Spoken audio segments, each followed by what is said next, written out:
Hello, everyone, and welcome to the Lords of the Night. With me, as always, is the Lord of Pain, Ranting Monkey. Hello. And the Lord of Pennies, Satsu 2 cents. What up, Dill? And off in the background, the Lord of Penis, Squishy. What the fuck was that? And I'm your host, Scribe, the Lord of Punishment. Very, very sorry that I missed last night. It was just the worst of timing that Monkey and I both sort of had a day at the same time.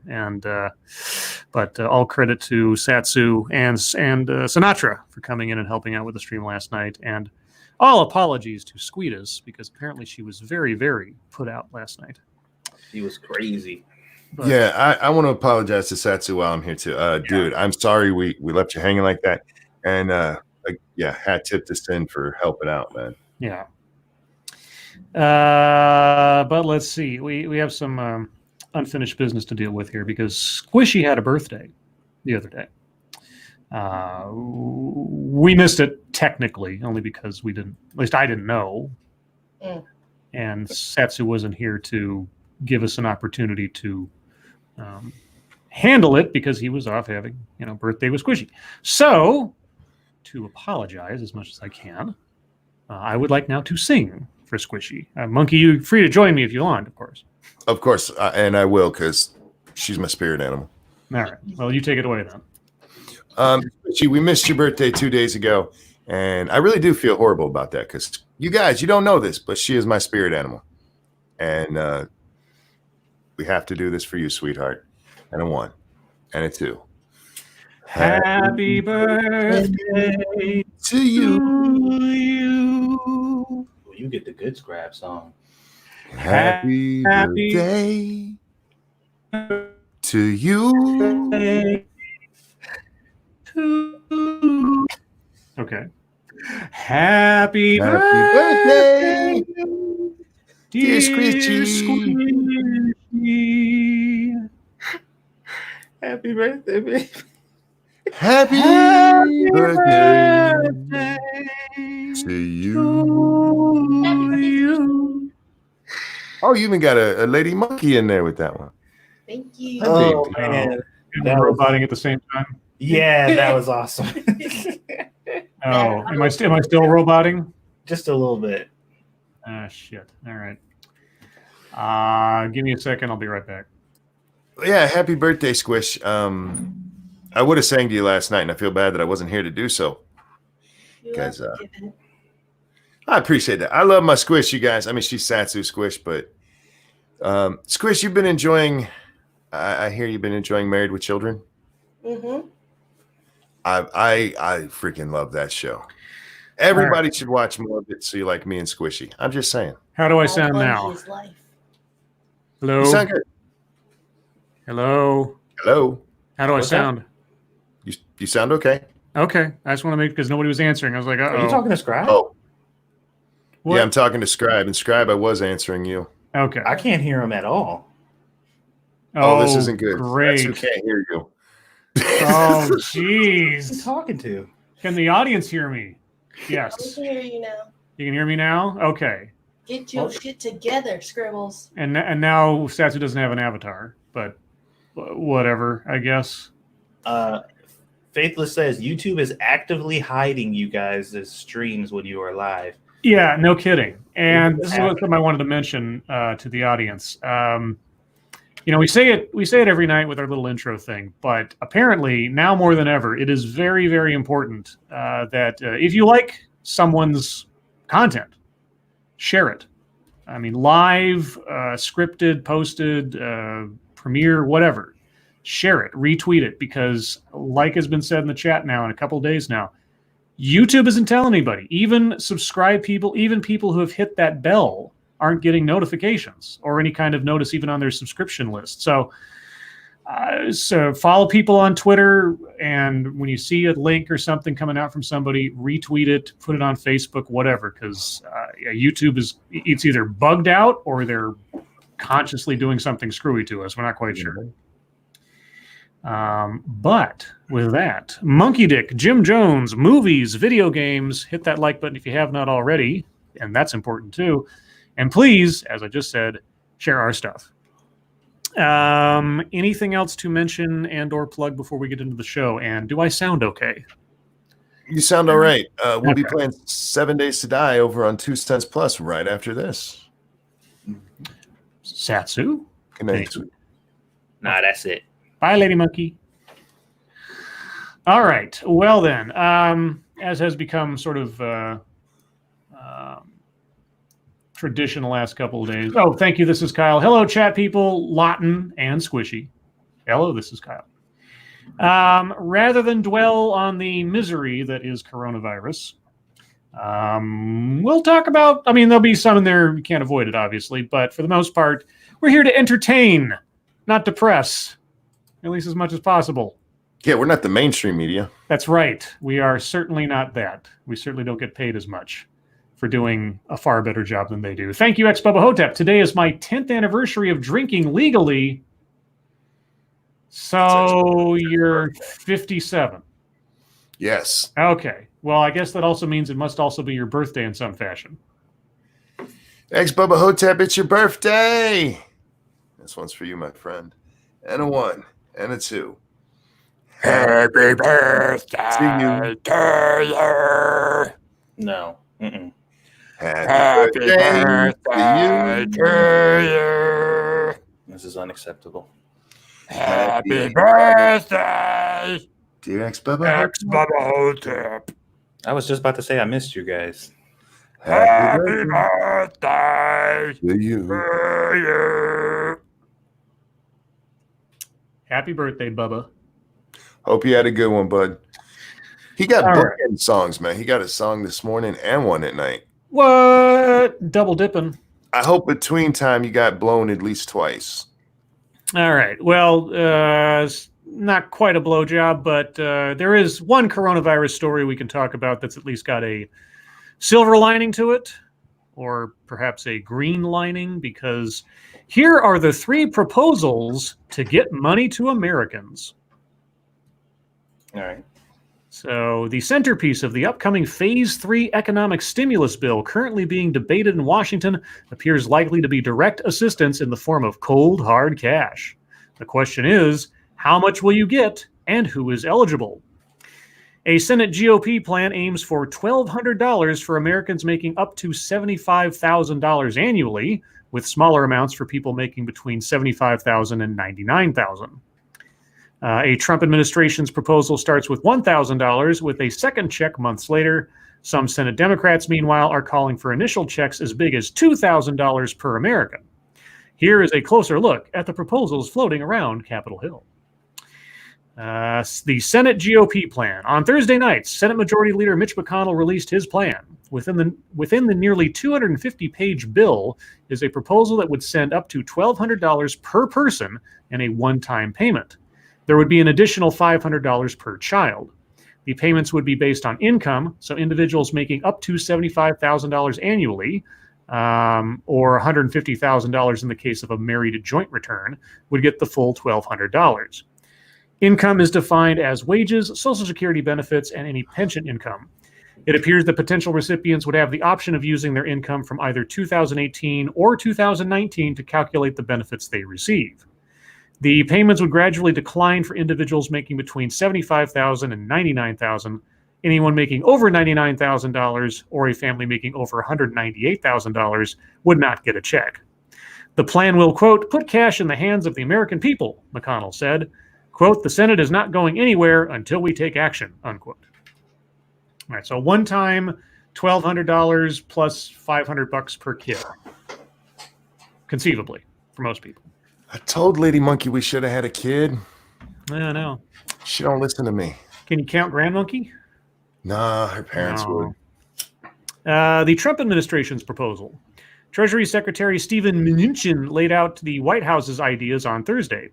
His idea is that this provision will cost a total of about $500 billion. The White House wants checks in, quote, 2 tranches, unquote. The first wave would be for $1,000 per person and $500 per child as soon as possible. Quote, as soon as Congress passes this, we get this out in 3 weeks, he said Thursday on Fox Business.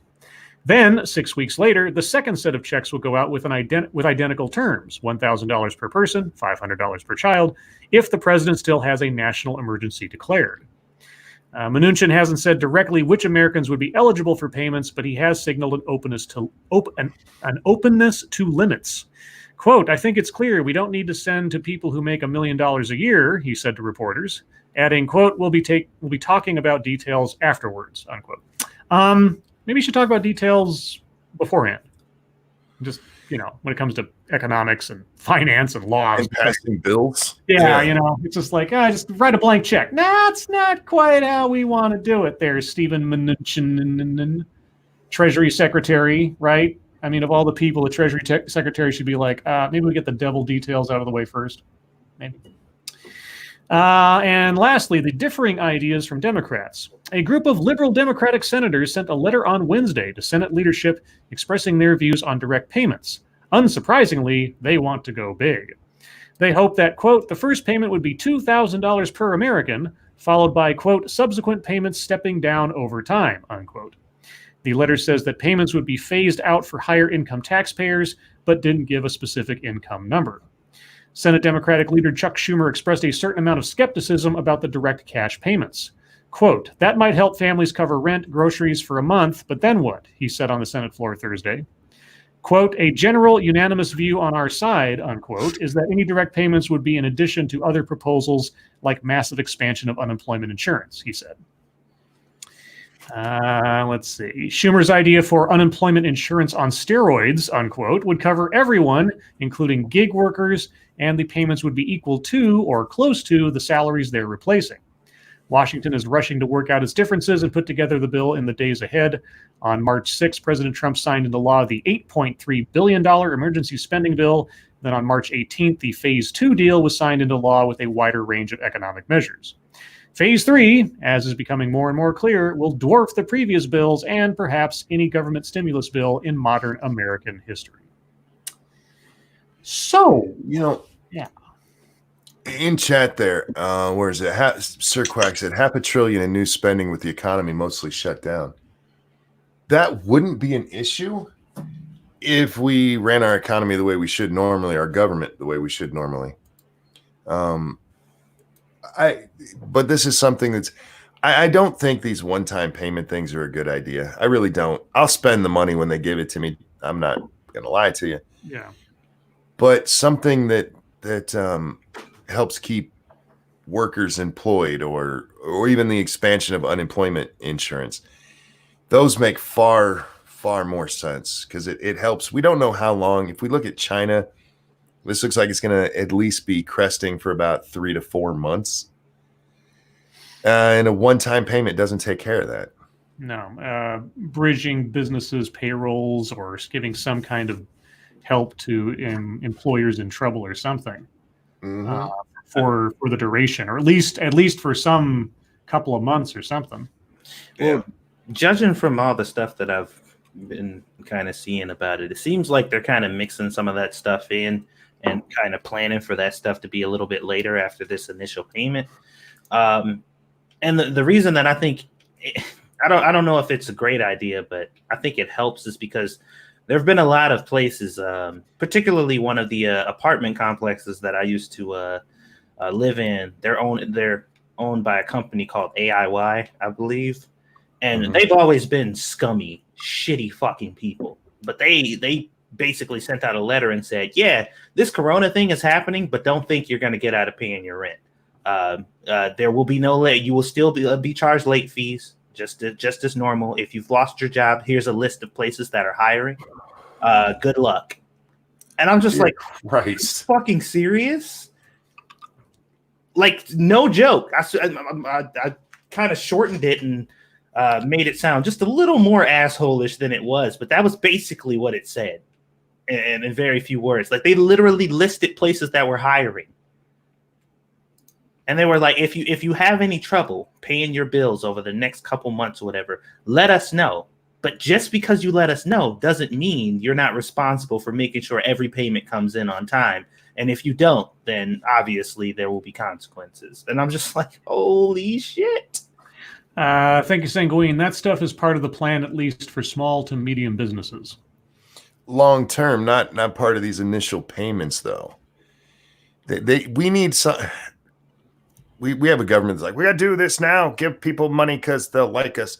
I just don't think it's going to be that helpful. Give people what they should be being paid. The economy was roaring. We were massive employment. That's how you fix things, not just, oh, look, we'll give you $1,000 now and maybe a little bit later. And yeah, so this is what it is. Hey, I'll spend it though. Fuck it. Oh yeah, well, yeah. Let's move on to something slightly more entertaining. How about an update on our old friend Andrew Gillum? All right. Andrew Gillum entering rehab to treat alcohol abuse after hotel incident. Yeah, because remember all that alcohol they found in the hotel room? Mm-hmm. Hey, all those empty he was at a wedding. bottles. Yeah. After that wedding, he drank a whole bunch of booze at the wedding and just was in a room full of methamphetamine, but no alcohol. The Democrat will be stepping down from all public-facing roles for the foreseeable future, he said in a statement late Sunday. Miami, Florida man. Days after police say they found him in a South Beach hotel room with a collapsed companion and baggies of crystal meth, former Florida gubernatorial candidate Andrew Gillum announced plans Sunday night.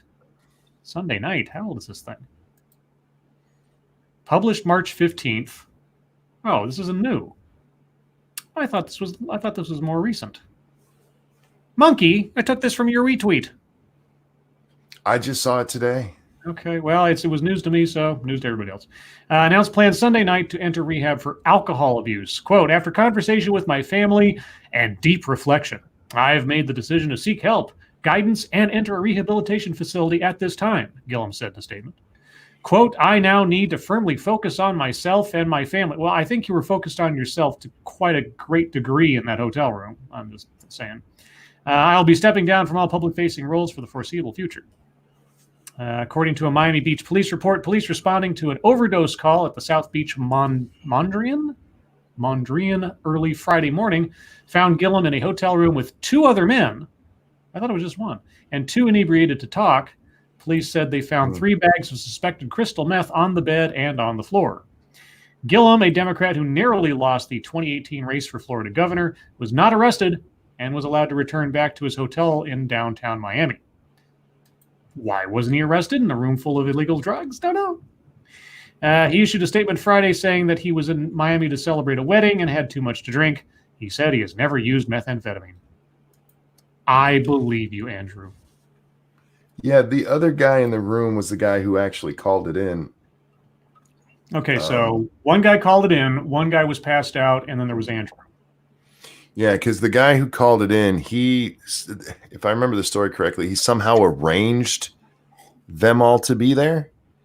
So he's and when he got there, basically, yeah, he gets there and he found the guy passed out and Gillum all just fucked up. So he called the police and like, something's wrong here. Okay. Let's see. The description in a Miami Beach police report of a 2 inebriated to talk Gillum vomiting in a toilet while a collapsed companion received chest compressions destroyed all expectations for a political future that many anticipated would include a 2022 rematch with Governor Ron DeSantis or run against Senator Marco Rubio. Yeah, I think Andrew's. Well, I mean, people have come back from worse, I suppose.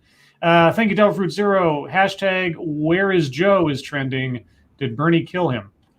No, I think, and I might be mistaken, but I think it refers to the fact that for the most part, save for a bunch of tweets, Joe Biden has yet to make a statement about the coronavirus or offer up a plan, even though he's not in office right now, like do something quasi-presidential in this particular period of time. But he hasn't. He's been strangely absent from the cameras on this subject. Tweets, sure, but we know he's not tweeting for himself. So I think that's what the Where is Joe is.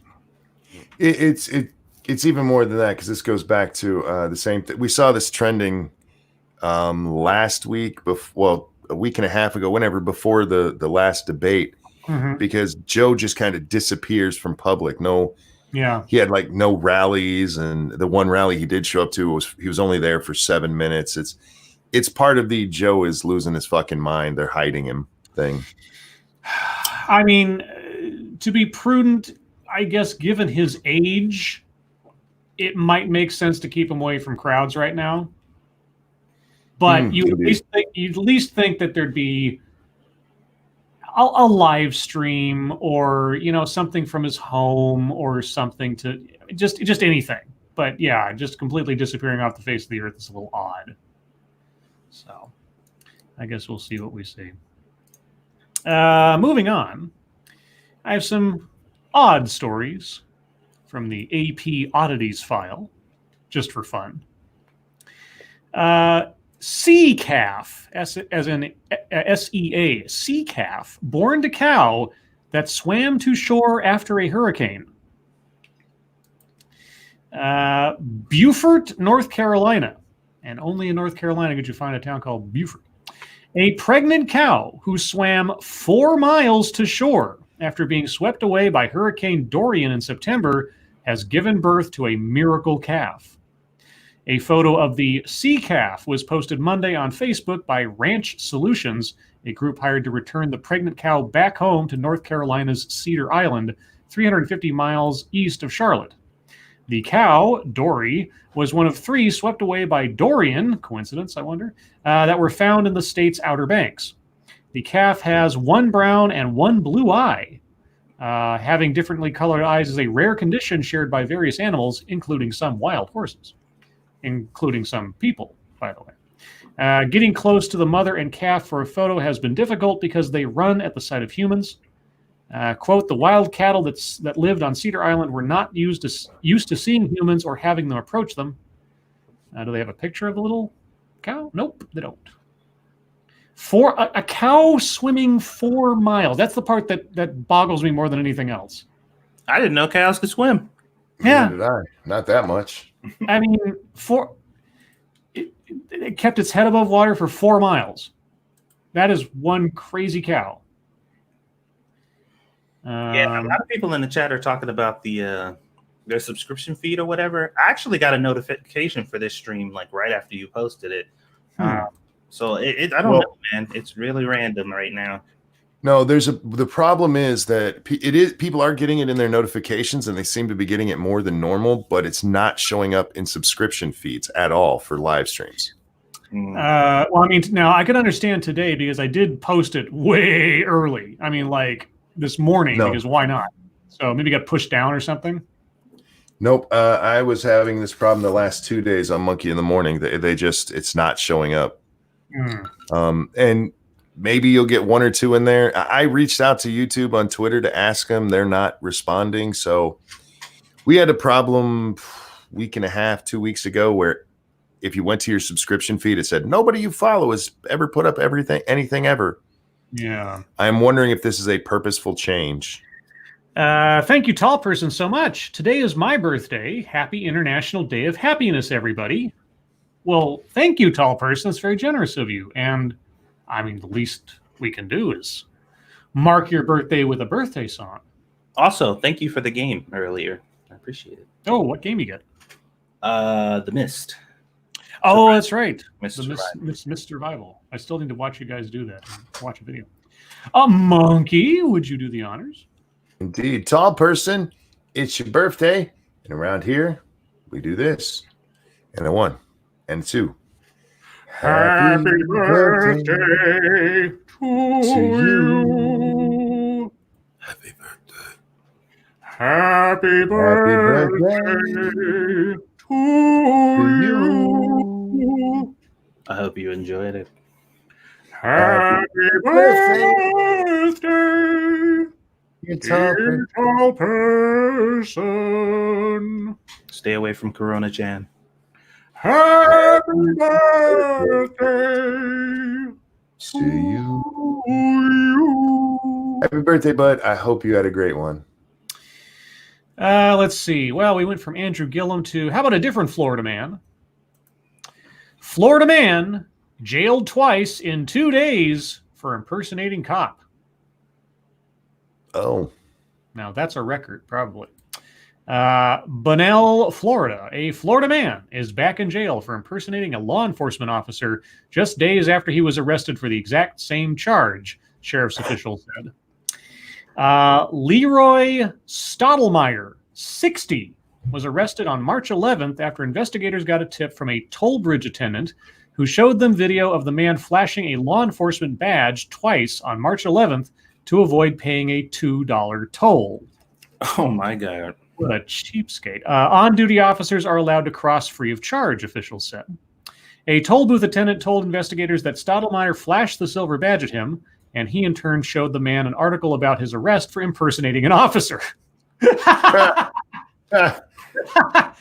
He said Stottlemyre then put away the badge and paid the toll.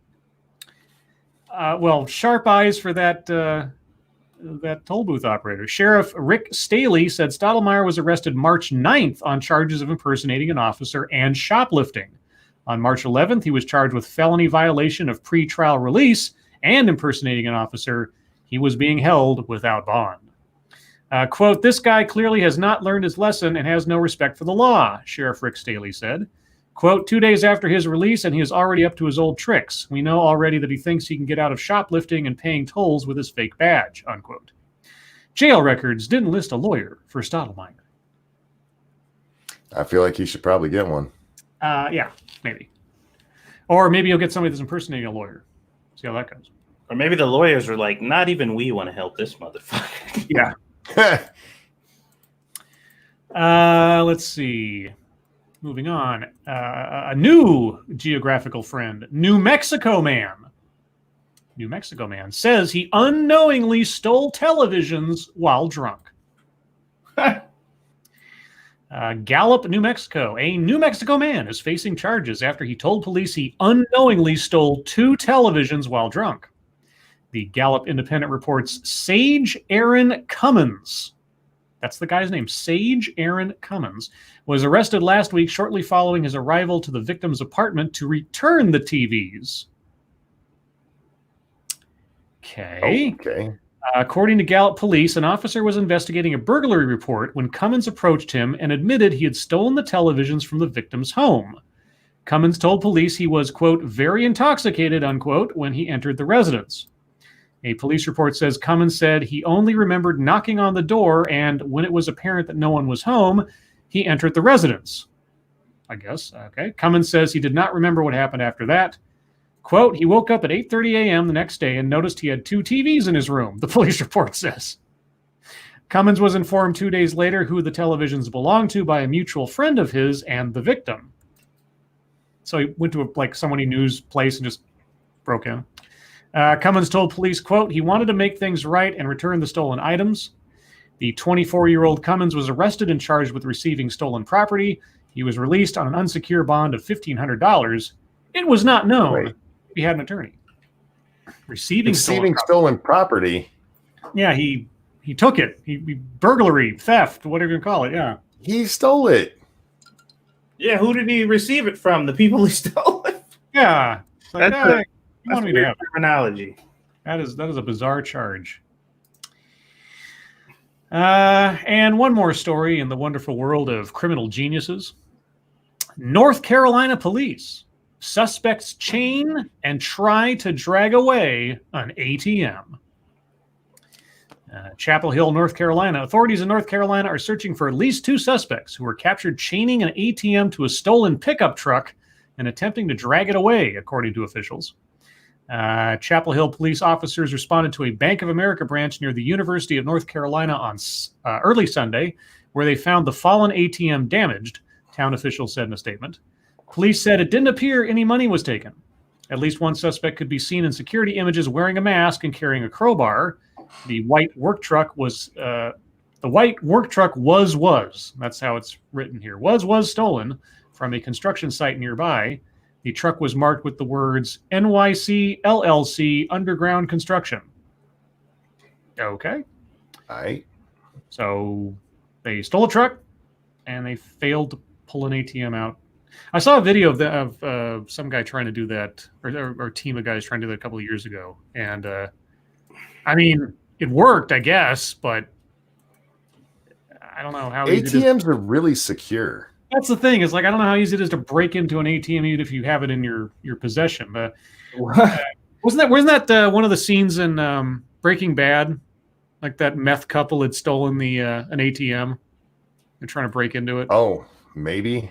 Yeah. It's been a while since I've watched all of that. I think I was Breaking Bad. Well, there was a gas station over here whose ATMs weren't that secure apparently, because somebody drove a vehicle through the front door, snatched up the ATM, threw it in the back of their truck, and just left. So they like boarded up the whole fucking side of the building and had to do like construction while they were open and stuff like that. Got a new glass panel up. The same people came back and tried to take the new ATM that they put in there, and couldn't quite get it off the thing or whatever. You saw him struggling with it. He was trying to like break it open, and then they said they wrapped something around it and just drove away again. I'm like, dude, y'all don't need an ATM because I'm talking about as soon as their window got fixed and it was like fixed and put back the way it was, they were like, "Yep, we're coming back." I'm just like, how do you hit the same place twice? Fucking idiot. Criminal geniuses, I tell you. Well, we are at the bottom of the first hour, so we're going to go on to the wonderful world of MSS News. So, guys, if you have news stories you would like us to read on the air, please send them to us via Twitter using the hashtag MSS News. Can't promise to get to them all. That's because sometimes I'm long-winded, or we just get caught up in a story about Marvel making woke superheroes. That kind of thing. Let's see. No, I don't want to talk about that. Let's talk about at least somewhat happy things or something. No. We already talked about the Marvel superheroes. Here we go. This one comes from Desert Tramp. Sorry, guys. I know I'm being picky, but like I say, I'm more interested in sort of being at least entertaining and humorous and uplifting and not dwelling on yucky stuff if we can help it. Man accused of stealing 66 rolls of toilet paper from Orlando hotel. This is Sign the of the world times, right? Yeah, this is the world we live in, guys. Orange County deputies have arrested a man for allegedly stealing 66 rolls of toilet paper from an Orlando hotel. Investigators said it happened at the Marriott Hotel on World Center Drive. They said that a security guard saw 31-year-old Angel Hernandez Cinto pushing a trash can to his van and put a bag inside. The guard peeked through the window and saw the bag was full of unused toilet paper rolls that belonged to the hotel. When Hernandez Cinto came back out, deputies said he admitted to taking the 66 rolls of toilet paper, which were valued at, do you know what they were valued at? $10. 99 cents. Oh, wow. Does that mean per roll or altogether? That's what I don't understand. Hernandez Cinto reportedly told the guard that he knew a lady who was poor and had no job, and he was taking the toilet paper to help her and her family. The arrest report showed that Hernandez Cinto then apologized. The report also stated that he is a cleaner at the hotel and had access to toilet paper because he cleans. Hernandez Cinto reportedly did not wish to notify the Guatemalan consulate. I wonder why that would even be relevant to this story. Can you imagine why that might be relevant to this story? Illegal? Doesn't say, but I do have to wonder. Thank you, Cryptic. What a shitty situation. Yeah. Let's see. That is... Top Ramen Lewis wanted us to know that our stream is in existence. He tagged the stream with MSS News. So, newsflash, everybody. We're having a stream right now. Just so you know. Okay, this one comes from Shrouded Angel because why not? I'm trying to understand the logic of this headline. Married couple in love and plan to have children despite having other partners. All right. So they're polyamorous is the... Wow, what winners you have picked for... I'm going to put this link in the in the chat, because that first picture is just like, what is going on here? Please, what is going on? A married couple who plan to have children together say they are deeply in love, despite them both having other partners. Bettina and Tavish live in Massachusetts, along with Bettina's boyfriend Adam and Tavish's girlfriend Ellie. All right, if I'm assuming from the photo to know who is who here, the wife's boyfriend, and the husband, and these are some unfortunate looking men. I just got to say, in my opinion, the polyamorous quadrille, are they a quadrille? Say their decision to open up their relationships has been met with disapproval and bafflement from outsiders, although all their family have been supportive of their multi-love approach. Bettina and Tavish first considered opening up their marriage because of Bettina's agoraphobia, which made it difficult for her to socialize as much as Tavish liked. They opened up their relationship because, oh God. All so right. I don't want to leave the house, honey. Can we have constant infidelity in our home? Like bring the party home all the time? Sure, honey. I can't leave the house. Can I get more dick? That's right. Can I have a live-in dick? Bettina said, quote, I was really interested in exploring polyamory with Tavish. Yeah, because Tavish looks like such a winner all alone. I mean, honestly, the receding hairline and that mustache, I really encouraged him to do that because at the time I was dealing with agoraphobia and it frequently is difficult for me to get out. So you put out to get out? Quote, he wants to do clubs. He wants to go on road trips. I can't do that. So it was a way for me to encourage him to explore his hobbies and interests with other people who shared them without pressuring me into stepping out of my comfort zone. His hobbies, banging other chicks? Dating more than one woman was something Tavish had wanted to do for a while, but had always felt like it was a taboo. He said, quote, all my life I had always kind of had a hard time only liking one person at once, so keeping my crushes to myself was kind of hard, even though Bettina could totally pick up on it. So, I don't know. When we decided to officially be poly, it just kind of felt like a weight was lifted off of me. Yeah, and then another one was put on you and is your girlfriend. Thank you, Cryptic. Glad to see illegals applying themselves. Ha. And then, thank you, Cryptic again. Glad, but eh. Glad, but eh. Is that a Canadian thing? I think Glade kind of works. Oh, I mean, if you get, Glade, air freshener, toiletries, that's all right. This all sounds like people just want to fuck around making up excuses. Yeah. Look, to each their own. I know, but oh God, and you scroll down where the two guys are sitting next to each other. I mean, could you imagine a more unattractive pair of men? I guess aside from myself. Did you drop the link in the? Oh yeah, here we go. Yeah, I did. You have to scroll down a Let's little bit, but you get to them sitting on the porch together, and I'm just like, really? They look. As a friend of mine used to say, they are very unfortunate looking. Are they playing Nintendo together? I mean, the one guy has no eyebrows, and the other guy SNES. Yeah, that is. Oh boy. Yeah, these pictures are just something else. Wow. Okay. Yeah, if you look like that, I can take your girlfriend from you. I was about to say, it's like, I mean, the wife is, anyway, moving on. People are people. What are you going to do? Strange. Okay. Well, I don't usually do two from the same person in the same breath, but this one, it's too gross not to talk about. So Shrouded Angel, thank you again, I guess. I guess thank you might be the phrase. Family found living in House of Horrors filled with 1,300 liters of their own urine. Yikes. That's a lot of pee.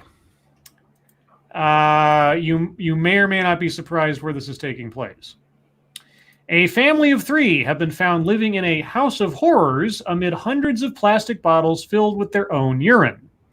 Police entered their home in the city of Aktau, southwestern Kazakhstan, after neighbors complained of the unbearable stench. The parents and their adult son, named as Zenya, is that the family name or the guy's? I don't know. Admitted that they had been relieving themselves using bottles for a year. They claimed they had been forced to do so after their utilities were cut off due to unpaid bills. Police used a crowbar to break into the squalid apartment after the family refused to open their front door. Entering the room, they found hundreds of plastic bottles filled with pee and stored on the floor. They amounted to a total of 1,300 liters, according to local media reports. Pictures also show a mountain of rotting clothes in the middle of the room. Neighbors spoke of how the family had turned their home, where they lived among hordes of cockroaches, into a rubbish dump. You know, Wonderful.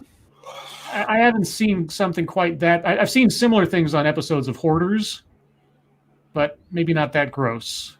Well, I don't know. It's hard to say. Hoarders is pretty bad sometimes. Okay. Well, makes me feel better about my situation. And Faithless asked the reasonable question, like, who went to the trouble of counting up how many liters there were? All right, so who's next here? I don't have time to. What is this? I saw something earlier, and I know I'm shooting myself in the foot by saying this, but I saw something earlier that I thought might be interesting to read from Frosted Glass. Thank you, Sanguine. I can easily imagine less attractive dudes. I mean, the 4 from the one pentuple where the ginger thumb was the most man's, and the one that bred. Yeah, the lady who had her 5 boyfriends or whatever the hell it was, and yeah, there were 4 boyfriends. They look like the kind of guys. Yeah, they look like the kind of guys who would agree to that because they have no other options, I guess. Let's see. Maybe it disappeared. What? Top Ramen Lewis is sending us some very strange things today, like a girl with anime girl shirts on and things. Strange. Or then pictures of more anime girls. Top Ramen Lewis is sending us a bunch of strange stuff. Okay, this one comes from Jack the motherfucking Cockring. This is something I probably should have brought up at news time, but this pissed me off today. And this is coronavirus related, but can't avoid it. I know what you're talking about, and I'm already pissed off. Go ahead. Yeah. Senators sold off their stocks ahead of coronavirus economic crash. Several U.S. senators sold off significant amounts in stocks shortly before financial markets plunged because of the coronavirus pandemic. The senators were briefed about the spread of coronavirus ahead of their sales. Senator Richard Burr, Republican North Carolina, who chairs the Senate Intelligence Committee, there's ever a misnomer, and is a member of the Senate Health Committee, dumped somewhere between $598,000 and $1.62 million in stocks in February, according to publicly available financial disclosure reports. Just days before starting to sell his stocks on February 4th, Burr penned a Fox News op-ed with Senator Lamar Alexander, writing that the country was, quote, better prepared than ever before to face emerging public health threats, unquote. You know, that reminds me of the Enron guys having their company meeting, and at the same time they were telling everybody everything's fine, they were selling off their stock before everything crashed. And according to NPR's Thursday reporting, a couple weeks later, on February 27th, Burr informed a gathering at a luncheon that the coronavirus is, quote, much more aggressive in its transmission than anything that we have seen in recent history, unquote. At a time when President Donald Trump was still responding to the disease's spread in what some have described as an overly optimistic manner. Senator Burr filed a financial disclosure form for personal transactions made several weeks before the U.S. and financial markets showed signs of volatility due to the growing coronavirus outbreak, Burr's spokesperson told ProPublica. As the situation continues to evolve daily, he has been deeply concerned by the steep and sudden toll this pandemic is taking on our economy.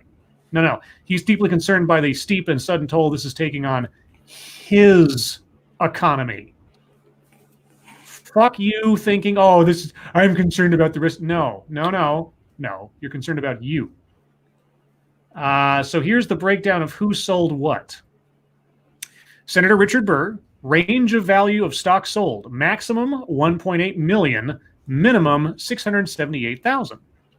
Senator Kelly Loeffler, Republican of Georgia, maximum 4.5 million, minimum 1.7 million. Wow. Senator Dianne Feinstein, Democrat of California. I'm going to start with her minimum. Minimum 1.5 million. Monkey, maybe you already know, but what do you guys think her maximum range of stock sold? I haven't seen, but with her, probably 3 mil. Okay. Satsu, what do you think? 7. Closest without going over was Monkey, but the answer is $6 million. Yeah. And Senator James Inhofe, Republican of Oklahoma, minimum $230,000, maximum $500,000. So he's the cheapskate of everybody else. This is called, guys, insider trading. Actually, illegal. it's not. It should be. Well, here's the thing. It's still highly illegal. But until 2012, because they weren't sharing this information with anyone else, they were just getting information and using it. It was legal. So Congress passed a bill to make it illegal. So it is insider trading, but it's not technically insider trading. Well, either way, it broke the law, yes? Yeah, dirty fucks. Okay, good. They should all be prosecuted.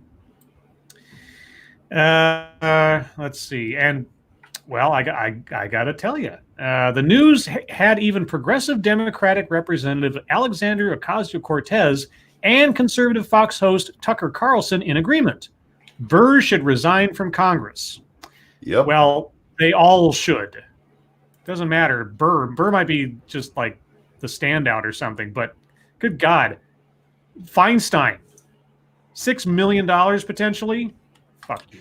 Well, Feinstein is one of the people who very likely profited off the old system. Mm-hmm. Yeah, she made quite a bit of money off the old system. So this was just like, wait, I'm not allowed to do it? I misinterpreted the rules. Well, they should all be investigated. They should all bring up on ethics charges. And honestly, this is bullshit. They take advantage of knowledge they had behind closed doors from the American people ahead of something else. Profited off of it. Profited off of an oncoming disaster that's destroying other people's lives. Fuck you. Don't care who you are. Yep.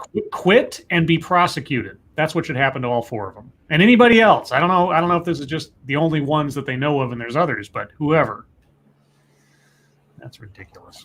Well, it started out with Burr, and then throughout the day yesterday, they started finding, oh, wait, it wasn't just one shit bag.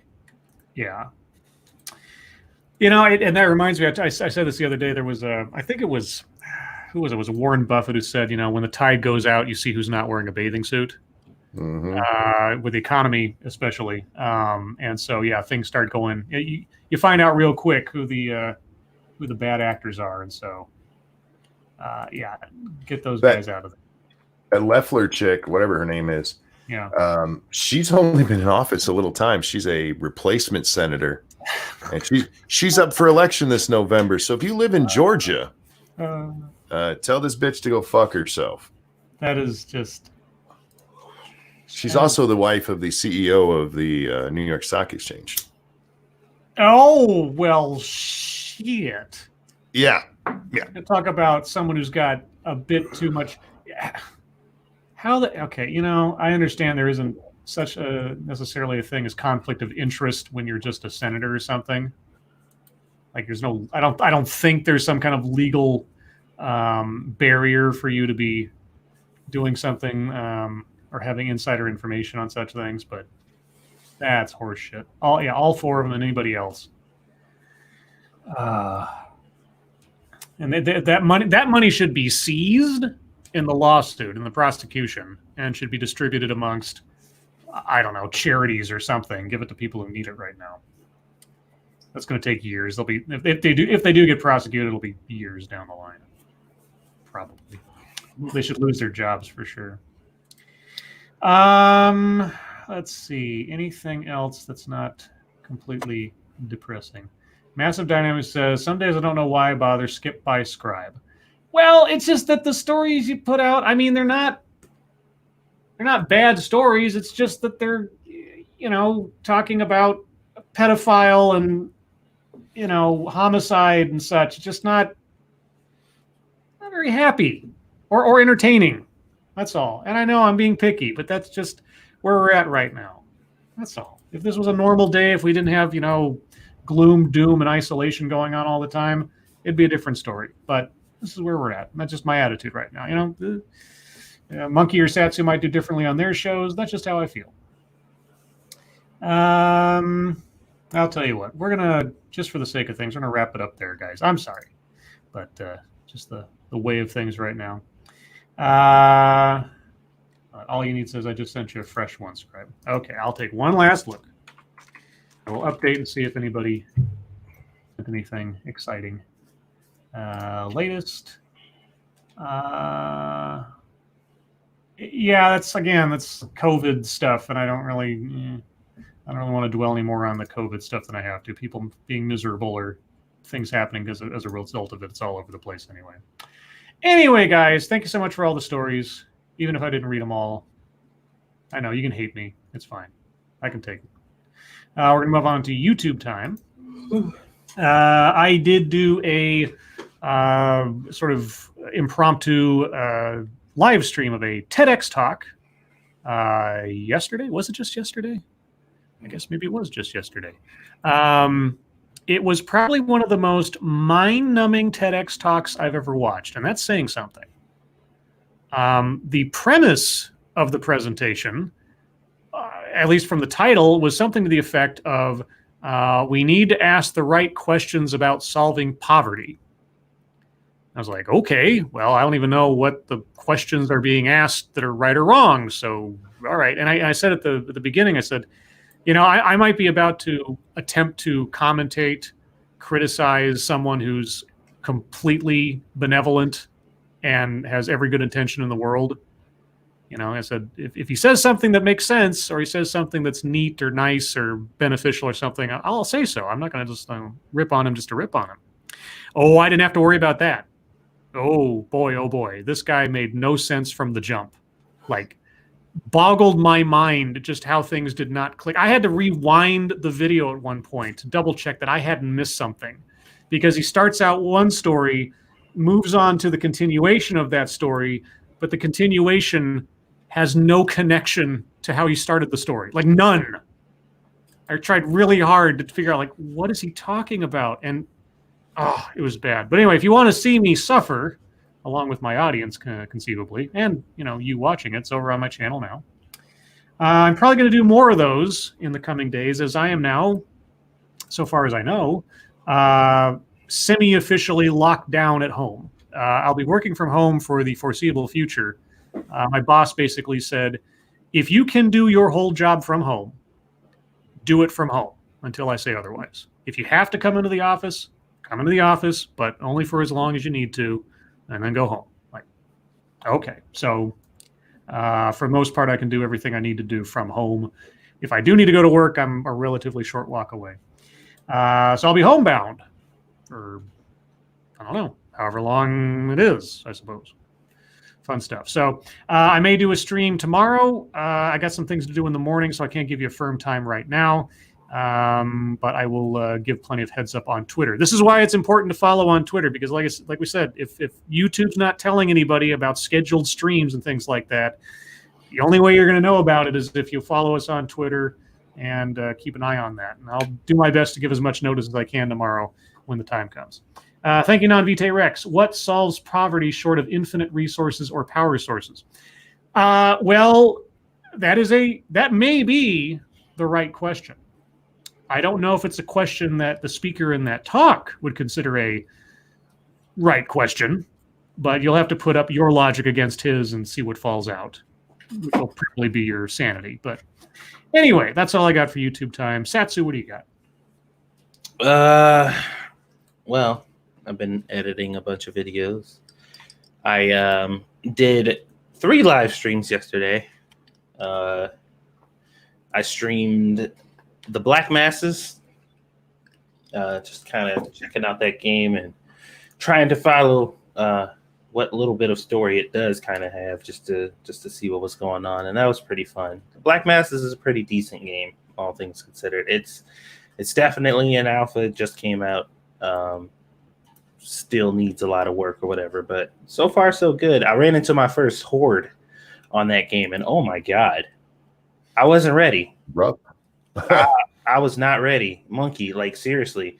There's this point you get to where you go to this place and you got to find the safe house, and the dude's like, there should be some villagers in the town over. Go check it out. So I go and look, and when you get to the hill, you're just like, okay, there's like 10 zombies over there, 15 over there. Like, wow, this is much more than I'm used to. And you get over that ridge, dude, there were thousands of them. And did you not get to that point on the No. in the questing? No, I didn't get to that point. Oh yeah, Dude, I got over that hill and they were just like, run, and I'm like, oh my god. So I turned around and fucking booked it. That was intense. I was not ready for that. So that was fun. I got to play Resident Evil 3 because the demo is out. Ooh. And fuck, is that game so amazing. They made a lot of quality of life changes that I'm all ready for. Fighting Nemesis is just as fucking horrifying as you would imagine it would be. He is relentless, fucking relentless, and will destroy you if you slip up even a little bit, which is both terrifying and awesome. So April 3rd, 2nd, or is it 4th? I don't know. One of those days. Beginning of April, it's going down. I can't wait. That's going to be exciting. Outside of that, cooking videos and all that other stuff in the background as usual. We have Lords of the Night. Not Lords of the Night. We're on Lords of the Night. We have 7 Days to Die over on 2 Cents Plus tonight. So come and check that out. Otherwise, just been chilling out. All right, Monkey. I did a Monkey in the Morning after I missed the show last night because I was just, oh man, what a night. Yeah. And Lady Monkey accidentally woke me up. So it got to the point where I was just laying in bed and like, oh, I got to get out of fucking bed. This hurts more than anything else. So I woke up and did a 4-hour Monkey in the Morning. 4.5, something like that. So go check that out, guys. That's it. Oh, okay. Was that not enough for you, Scribe? I can never get enough of you, Monkey. Oh, that's sweet. Isn't it though? I don't believe you, but it's sweet. I mean, I'm sweet enough to rot teeth. That I believe. Yeah. Well, how about a bit of a throwback rather than fucketry? Sure. Unless you guys have a lot of fucketry, I guess. Well, if we did end up doing fucketry tonight, I was going to flip the script and actually do anti-fucketry. Well, that's not exactly what I was aiming for myself, but I was thinking something along the same lines. Monkey, do you have much? No, not important. Well, none of it's important. Anything entertaining? Oh, I mean, I was fucking with people on Twitter, but I can't remember. Hey, I'm scrolling through, seeing if there was anything. No, not really. The only thing interesting I had, and so let's do this first then, because this is, I think we can all join in on this, even Satsu, and you'll see why I say that in a second. Rambo versus Dutch Schaefer from Predator. who wins in a full weapons battle in the jungle? Now, Satsu, have you seen Predator and Rambo? I've seen probably a good majority of both, but I don't think I've ever sat and watched both of them all the way through. Okay. Mhm. Well, we'll start with you then. Of your knowledge of the two characters, which one would you say wins in a flat-out mano-a-mano fight? I can't really make a good decision. I'm gonna have to default to Rambo because I don't remember a lot about the guy from the Alien movie. The Predator? Okay. The Predator movie, sorry. Okay, Monkey, you're probably a bit more educated on these two. What do you think, Rambo or Dutch? Just as an American, I got to go with Rambo. Mm-hmm. The American pride in me. Plus, he's a little more resourceful, in my opinion. Yeah, my answer was Rambo. Dutch, for all of his merits, is far more cocky about his tactics and methods, i.e., stick around. Rambo is focused, somber, and more practical, and I think that would ultimately give Rambo the advantage. Additionally, Dutch had seen combat all over the world, while the classic Rambo was a veteran of Vietnam. So while Dutch was a jack of all theaters, Rambo was a master of one, that being the jungle. And that would be the terrain that was challenged on them. So I'd say Rambo would probably it would be a close match, probably, but Rambo would probably get the drop on him. Yeah, I would agree with that. All right, so what was going to be your anti-fucketry? Well, I was going to go to I ended up going over to the Good News Network. You guys ever heard of that?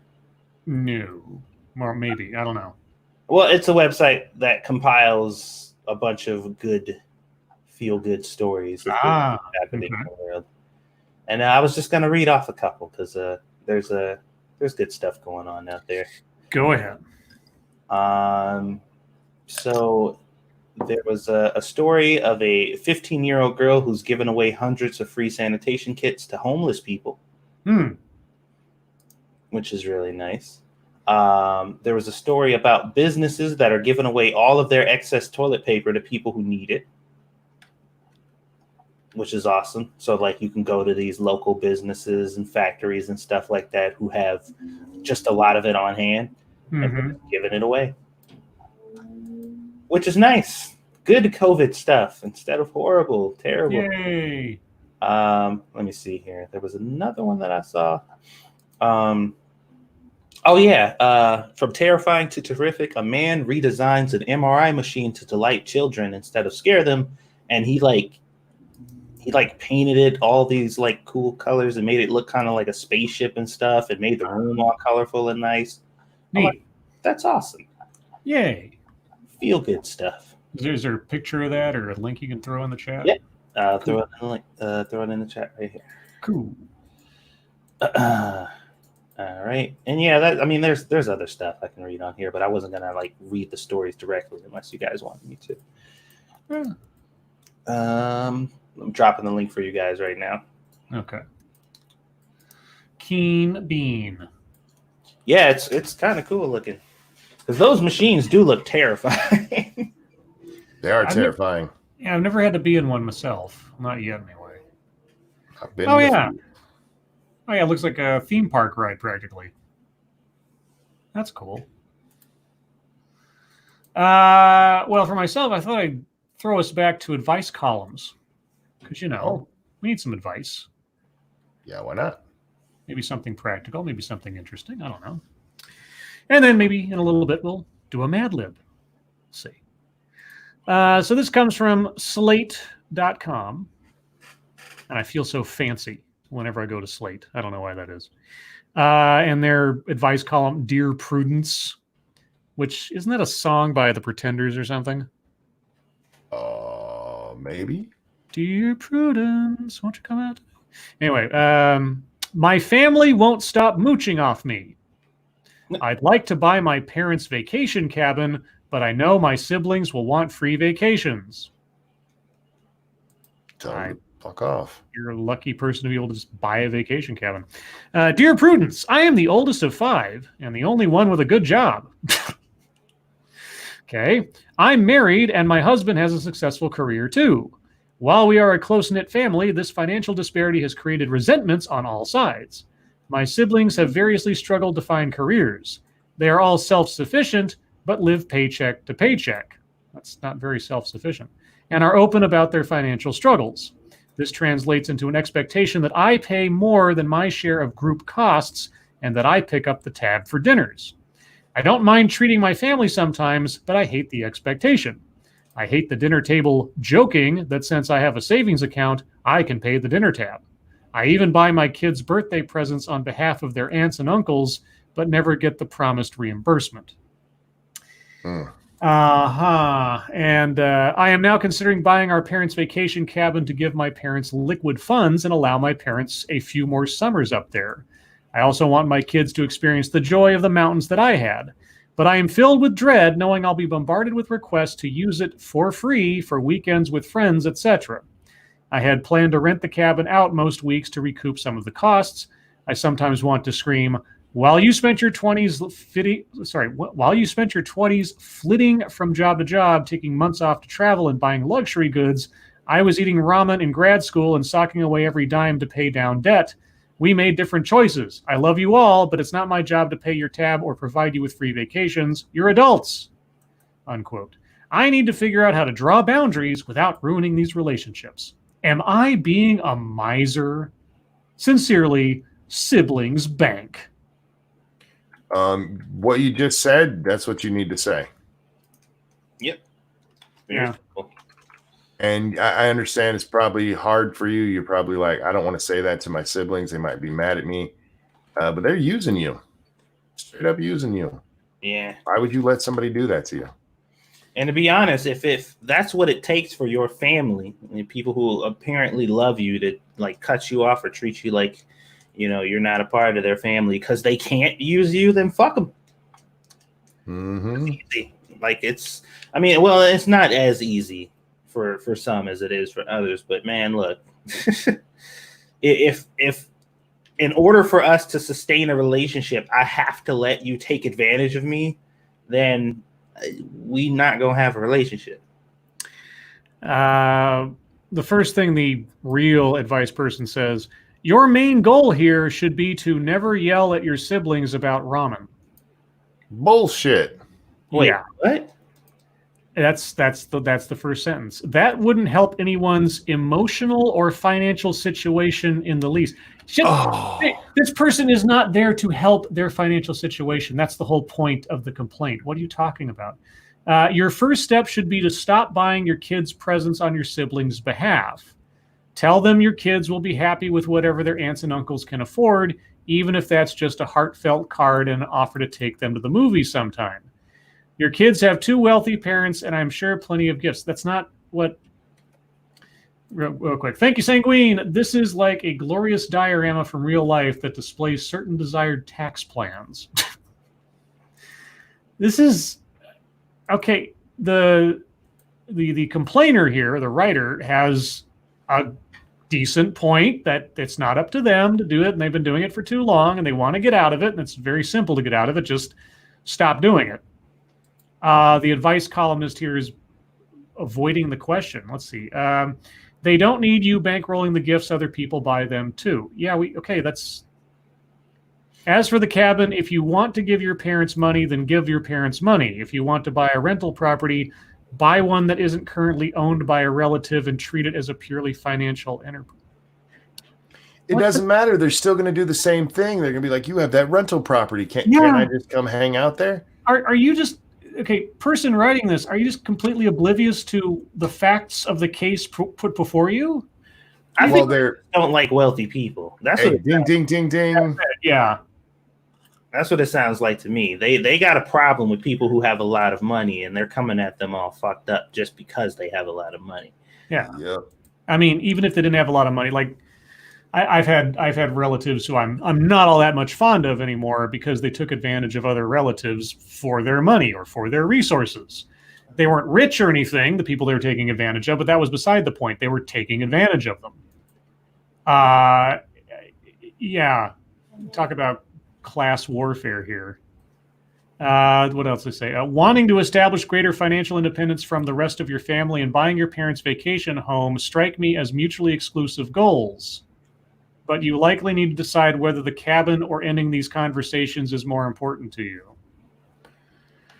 What? Buying the cabin...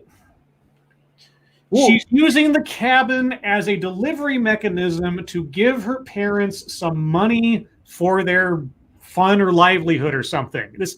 Right. Those aren't mutually exclusive. They're they're both being done for the same thing. And that's what I was thinking when they first said you should just give your parents a fuck ton of money and go buy a separate cabin. And it's just like, no, the reason that I'm doing it is so they can have some extra money. It's two birds with one stone kind of thing. And the cabin is incidental to it. Prudence is a moron on this one. Thank you, Sanguine. The person writing it is the same sort of people as the siblings and is pissed they resemble this remark. You're probably not wrong. You know what? You're right. You're probably right. Moral hazard. You keep bailing them out, they're going to keep expecting it to keep happening. Just stop. Yeah, that answer was fucking retarded. That was amazingly dumb. That was like willfully oblivious to reality there. Let's see. What shall we do next? No, I don't want to talk about ad block. Go away. Dear Prudence Uncensored. Am I allowed to read this? Okay, let's read this. Okay. This one says, my married dad, wants me to meet his girlfriend. I don't want to hurt mom is the under headline. Dear Prudence, since high school, I suspected that my father was cheating on my mother. He left some tabs open on the family computer that indicated they were likely in an open relationship. However, it was never clear what exactly the arrangement was. Dad would disappear for long weekends, and my mom seemed sad, which upset me. I was always too scared to ask what exactly was going on, especially since my parents' marriage isn't my business. Well, it kind of is your business. And once I was in college, I could, quote unquote, pretend my dad wasn't disappearing. My parents almost split up a few years ago, but changed their minds after my mother had a health scare. They never told my sister they planned to split up. Wow, your family's full of secrets. I've been staying with my parents for a few months while recovering from surgery, and I realized that what my dad is doing still upsets me and is hard to ignore. Okay. My dad asked me to get coffee with him and his girlfriend, Sally, last Friday. He said that he knows it's unconventional, but that it's what he needs to do to feel happy, and his only other choice would be to split up with my mother. My problem isn't that it's an unconventional relationship. I just think that if people are going to be in an open relationship, all parties should be on board with it, but it sounds like it's something that my mom and his girlfriend put up with. Do I have any room to express my displeasure, or do I just deal with the situation until I can get back to my regular life? What? I just want to make sure I understand. Yeah. They're in an open relationship, but she doesn't think her mom's on board with it? That is the implication. And apparently she doesn't think the girlfriend is too happy about being the other woman or something. So dad's having his cake and eating it too, so to speak. Yeah, but everything she said is based off of assumptions that she has not confirmed.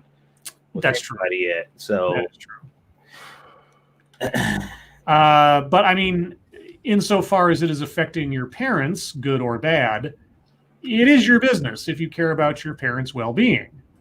So you should talk to your mother, because now it's not a secret. It's not some he has introduced or wants to introduce you to his girlfriend. So whatever you might have suspected in the past is at least partially confirmed. So talk to mom about it. Talk to dad about it, because if mom's being hurt by dad's actions and dad doesn't give a shit, that's your business.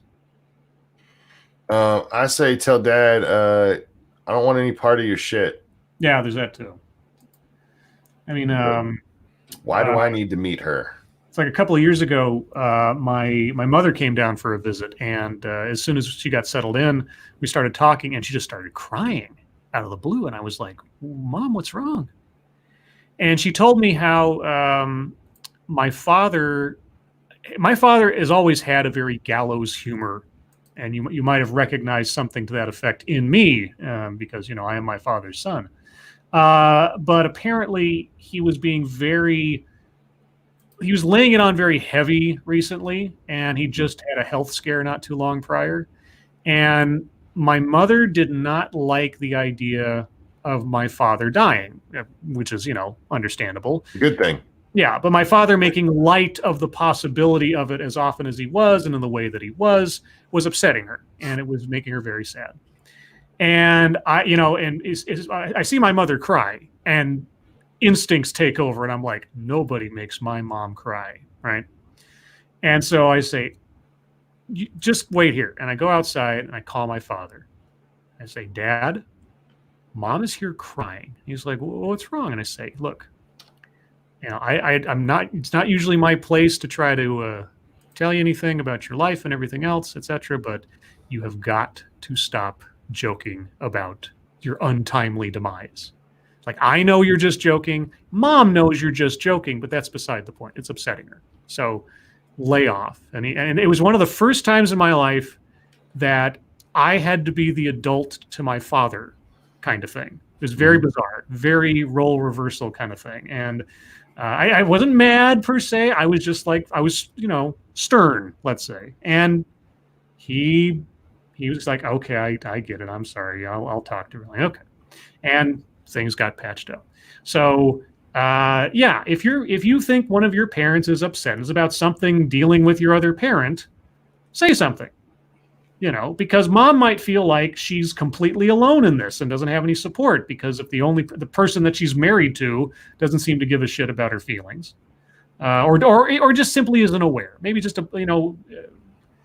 innocently oblivious. It can be. Say something. That's my advice. I sympathize there, because Lady Monkey does not like me joking. Yeah. At all. About my untimely demise. She's like, that's not funny. I'm like, right. It's kind of funny. And she does not agree with me, and I understand. I probably would be the same with her, but there's also, that's my coping mechanism. So it's rough. It's rough. Yeah, I've had lots of friends who have had horrible things happen to them, and the way they cope is by making light of it. It takes the power away from it, right? We've talked about this several times about humor, about over offensive things or bad things, and but at the same time, it was one of those things where my mother is obviously in distress, and even though I am loath to tell somebody what or what not to joke about, this is one of those situations where I'm like, look, just don't. Okay, let's do one more of these, and maybe we'll do a Mad Lib. My God. All right. The headline is, help. Do I have to tell my siblings that our dad is dead? Yes. Yes, you do. Oh, boy. Okay. Question. Do I have to tell them? My father was the definition of a deadbeat dad. He was abusive and absent, and he rejected his 3 children, of which I'm the youngest, in every way possible. As a result, my siblings have had a tough life of drug abuse, crappy relationships, poverty, etc.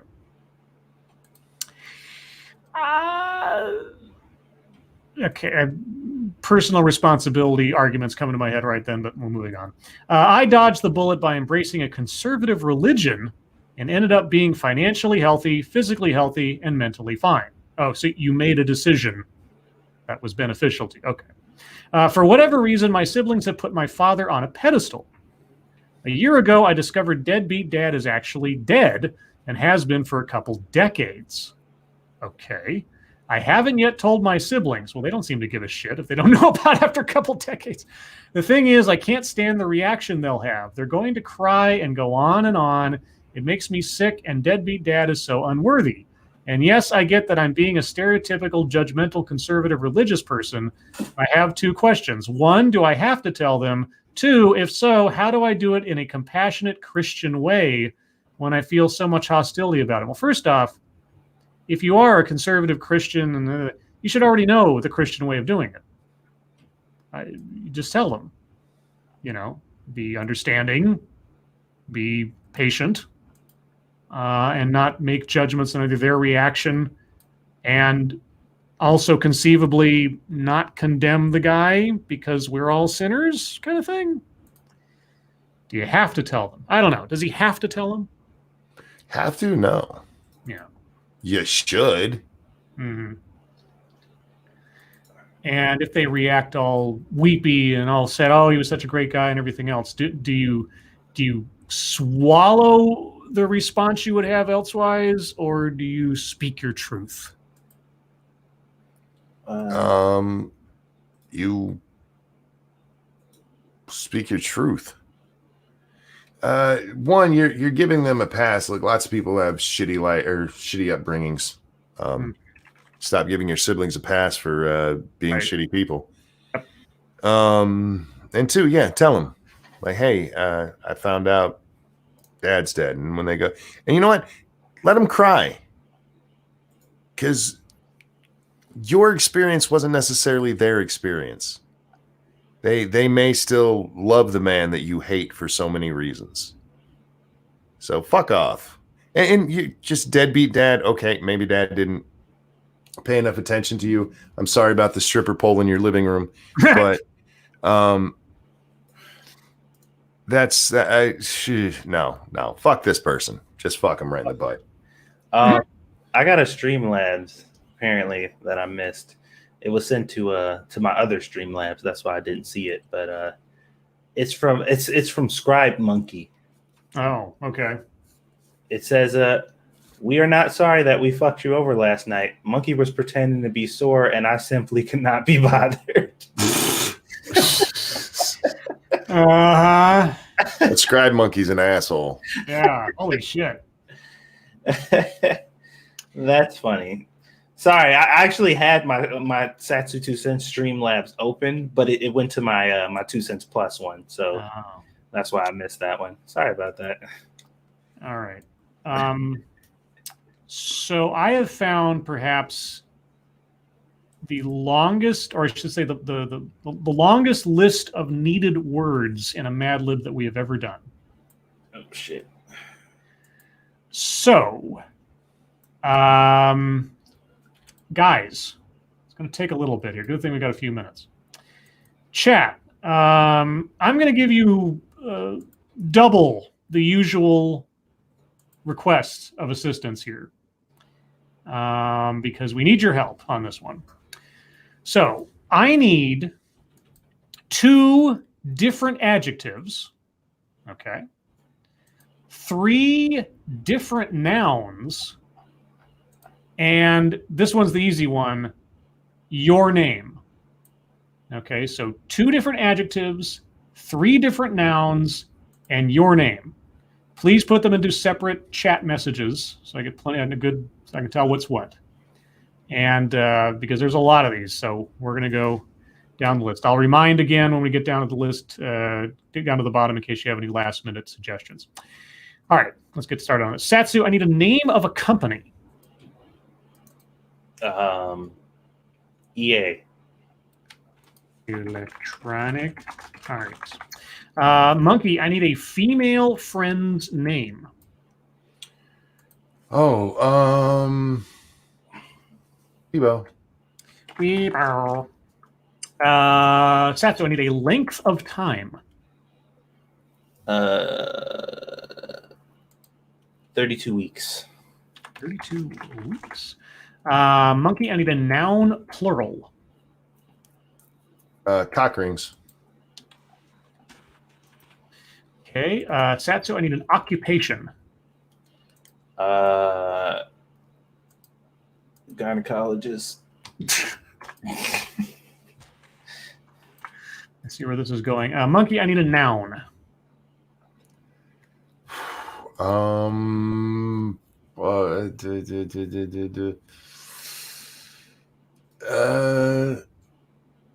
Mammogram. I used to think that was like a telegram with boobs. I was a kid. Oh, the great thing is it can be a verb too. That's true. Satsu, an adjective. How about inquisitive? Okay. Monkey, a verb ending in ed. Aborted. Satsu, a plural noun. Fetuses. Yeah, I'm supposed to. You want to say dead fetuses? Dead fetuses. All right, dead fetuses. Great. Monkey. Okay, now we're in for a trifecta of adjectives here. Monkey, I need an adjective. Creamy. Satsu, I need an adjective.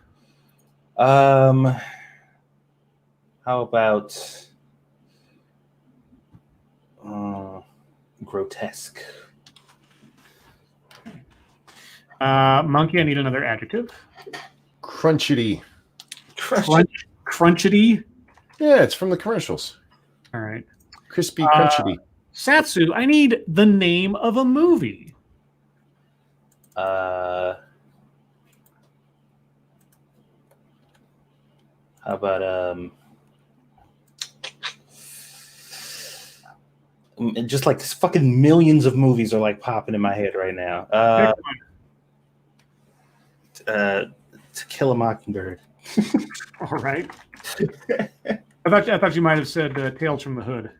Tales from the Hood too. Yeah. That would have been fun. Monkey, I need a noun. Oh. How about hippopotamus? Okay. Satsu, I need a verb ending in ing.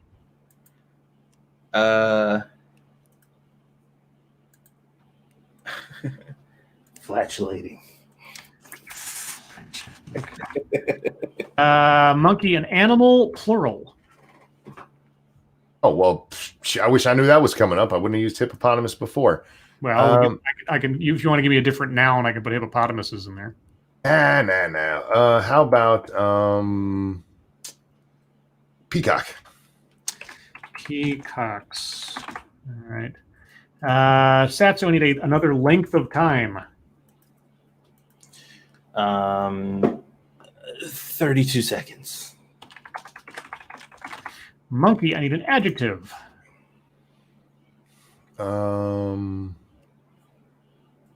Stanky. Satsu, I need another occupation. A butcher. All right. Monkey, I need a noun, plural.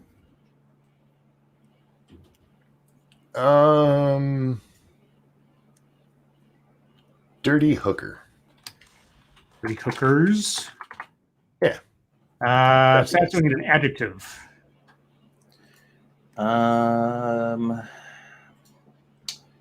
Let's see. How about gory? That's a good one. Monkey. Well, you're both going to get one of these. So monkey, I need an adverb. So Satsu, start thinking about adverbs.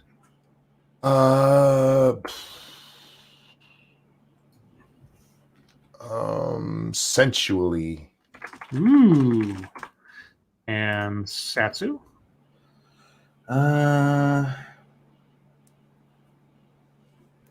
Explicitly. Ooh. Oh, we gave you good ones. You weren't expecting that, were you? I know. God. This is all helping your vocabulary. Monkey, I need an adjective. Oh, rotten. Sorry, what? Rotten. Rotten. Okay. Satsu, I need a noun, plural. How about dildos? Classic. Monkey, I need an occupation. Oh, I wish I would have known that. I wouldn't have used hookers before. Let's see. Well, pimp. Pimp. Satsu, I also need an occupation.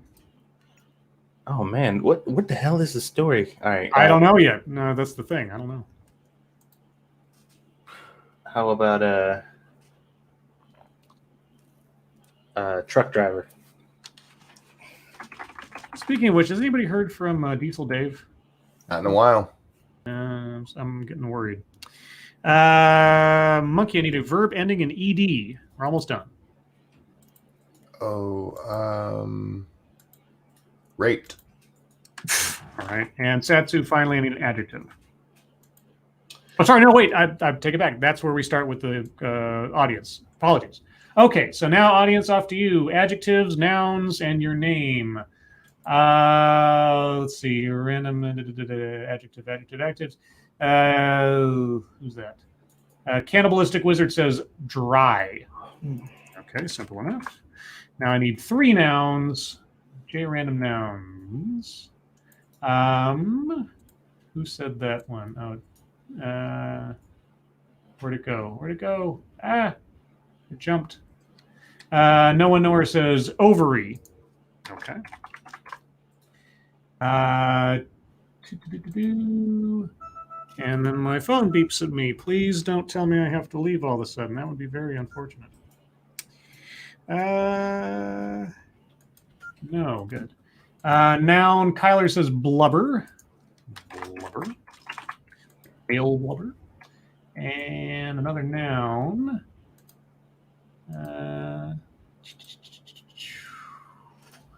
No, can't do that one.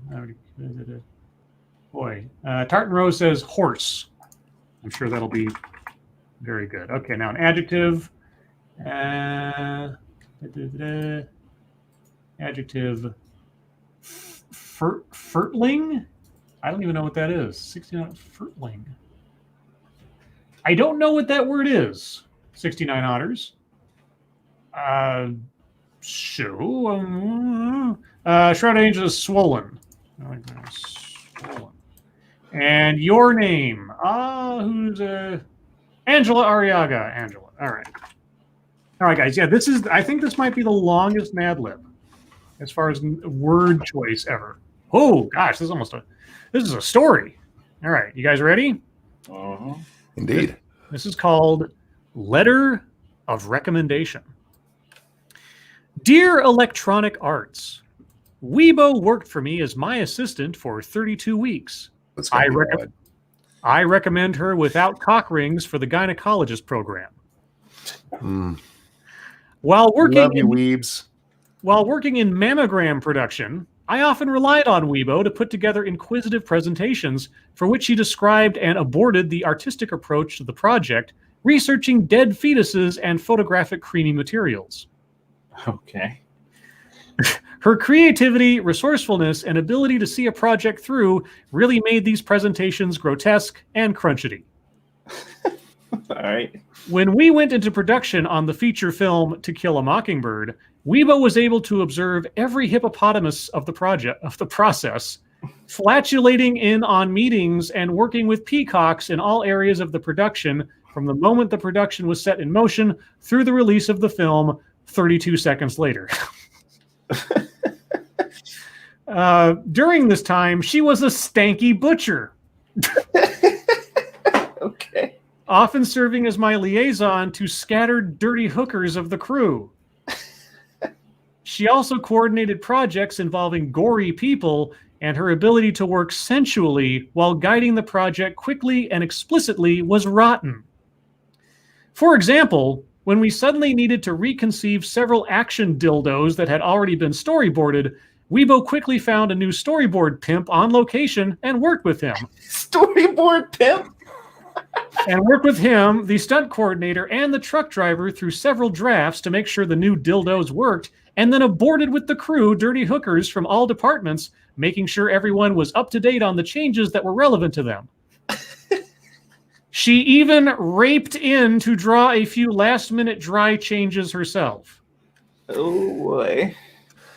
Weibo's sensitivity, ovary, energy, and sense of blubber made working with her a horse.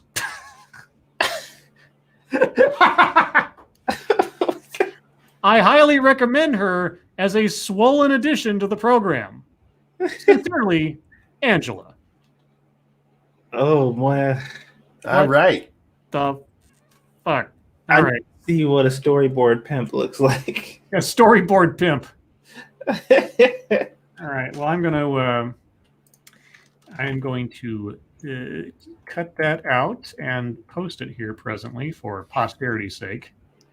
Wow, and that was a long list of words. Long list of words. That's a good one. I like that. Guys, thank you so much for all of your suggestions and help there. That was interesting, to say the least. Now we're going to move on to question time. It's your time.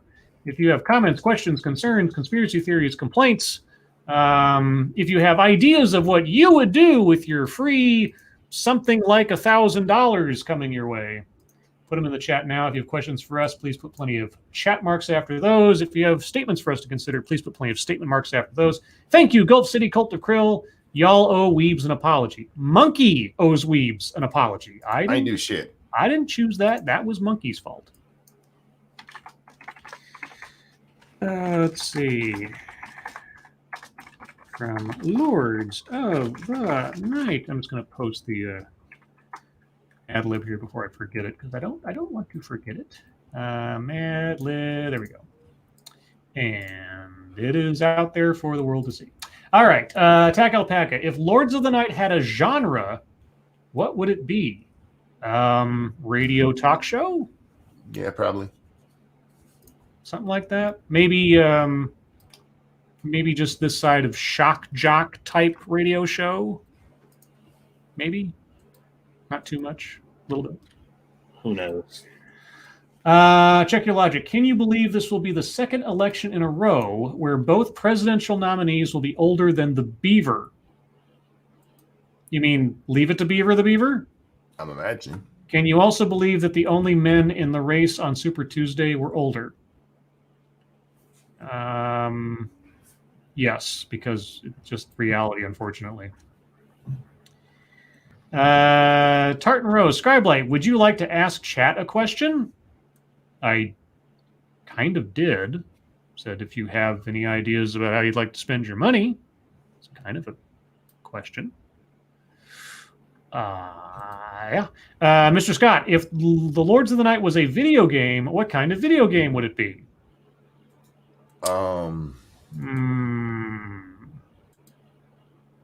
It's a good question. Well, I assume it would be some kind of maybe be one of those like management games, since there's a format and you have to like hit the right buttons at the right time to make things go off correctly or something, or some kind of role-playing game. I don't know. It'd be a Mavis Beacon typing game. Ooh, I know. So, did you ever see the Ghostbusters video game they put out a few years ago? Yeah. So the narrative conceit of that was you're playing the new recruit to the Ghostbusters, and then you have to like join them on stuff and do things. What if the game was you're coming in as the Lords of the Night's first intern, and then you have to arrange the show the way we do it, and then there's like a correct way to put things in order, but you're like given things randomly that you have to then have a time limit to figure out where to put them into the show or how to feed them to the hosts or something, like one of those things. Yes, and you have to manage your meters on the screen. There's a meter that builds up for Monkey, Interrupt, and Scribe, and you have to you got to do shit, manage it. There you go. Fix it so Scribe won't get interrupted. Yeah, and like it's you have to manage the squeetest volume at the same time. Thank you, Mike Downey. Donating cause bad with money. Hi, Scribe. Hi, Mike Downey. Don't be bad with money. Be smart with money. Unlike the sibling bank lady. Okay, that story, that was so stupid. I mean, the person I can understand the mentality of the person writing the note, and it is kind of you just need to stop doing it and tell them to grow up. But it was the response from Prudence that was just, are you kidding me? Non-Vitae Rex, did that thing with the bank ever get sorted, Satsu? Oh yeah, they took care of that a little bit ago. Thanks for asking. We got that whole situation taken care of, thankfully. Motto Winter, Lards, how many World War II camp survivors do you think there are? Hint, lower than 100, more than 30. Are you talking about like POW camp, or are you talking about concentration camp? I'm sure it's a relatively small number. So, yeah, I don't know, 42. Oh, the answer is 40. I don't know. Too few, I guess, would be the answer. Attack Alpaca, should the Washington Redskins change their name? No. I personally don't follow sports or care, so I don't care. Angry Illinoisan says a visual novel or RPG. Yeah, kind of a combination of the two, I think, something like that. I know there's a game out there that is that you're like you're the person behind the scenes of like a TV show or a TV network or something, a news night, and you have to like direct the cameras and the shots and get commercials ready and that kind of thing. Something like that. I just got a donation over on the Streamlabs. I opened mine when Satsu got his donation. I was like, "Oh, money!" I like money. Okay. Hang on, I'm waiting for it to load. Mike Downey, thank you. My Lords of the Night would be 90% hashtag ass crack crew. Hunting butt. Thank you for the donation, and I approve. Red Dirt Runner, I just got paid. Who wants $5? I do. I like $5. No one nowhere. As wide-ranging as they are now, are the Lords of the Night prepared for how weird the questions will get once cabin fever sets in?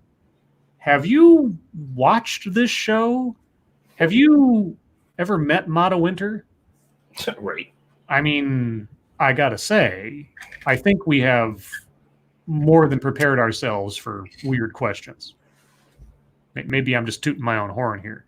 Thank you, Angry Illinoisian. With my money, $500 would go to video games, and the rest would probably go to my favorite content creators by way of paying my credit card bill. What? Oh, I see, I think. Yes, all right. It took me a second. I was like, what? Thank you, Angry. Appreciate it. I hope you're not going into, don't go into debt over us. Please, don't. Just don't do that. I mean, we appreciate it, but don't do yourself some, financial harm. Not like Sibling Bank, who apparently just has money to burn, like, oh, buy a cabin. Like, okay. Look, if you need to take out a payday loan to donate to me, I'm not going to object.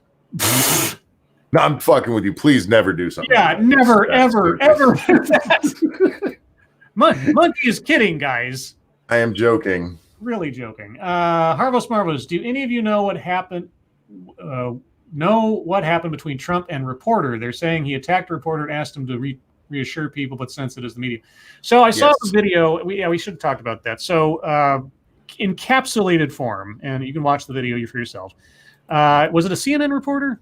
I didn't tell. I don't remember who it was that asked the question. Anyway, he sat there and he asked Trump, like, given the spread of the virus and how many people are infected and the deaths and blah, blah, blah, what would you say to reassure and comfort people and all that? Now, he could have just asked that question, but he preambled it with a long recitation of terrible things, which, factually accurate, but all the same. And Trump responded, he said, my answer to that is you're a terrible reporter. And I think, did you say you should be ashamed of yourself or something? Well, first he said it was a mean question. And right. Which, by the way, he said to somebody just the other day too. What a mean-spirited question. Yeah. Yeah. The reporter started it with a whole bunch of other bullshit, and if you only catch the part about what would you say to reassure people, it sounds like, wow, this guy's lost his fuking mind. Right. The only part that they show in the clips. Yeah. Mm-hmm. But otherwise, yeah, I still don't think he responded well. No, he didn't. he should have. I mean, you're the president. You should have been able to answer that question still. Yeah. I mean, but go ahead. I'm sorry. No, go ahead. Sorry. I was going to say the way that it was all framed and everything was bullshit to begin with. Everybody involved in there looked like shit, in my opinion. Yeah, it was a bit of a baiting question. It was a not very thinly veiled guilt trip accusatory question. Yep. But all the same, Trump's response was childish. Yeah. And unhelpful, unproductive. Like most of his response has been so far in public speaking about the issue and everything else. He's been an absolute child about this. The person that's actually impressed me the most, at least the public figure wise, Mario Cuomo, the Governor of New York. Yeah, Governor of New York. His he like holds daily updates, and he's like, here's what we're doing. Here's my reasoning behind why we're doing it. If something goes wrong, the buck stops here. I mean, more nuanced than that, I'm sure, but that's essentially what he's telling people. And I'm like, that's how you act like a leader. Even in a crisis where you have so little control over some things, that's at least how you act like a leader. And so credit to him on that score. But Trump is just throwing it in the garbage can every time he has an opportunity to actually look presidential and look like he's leading something. It's kind of I understand why he was upset.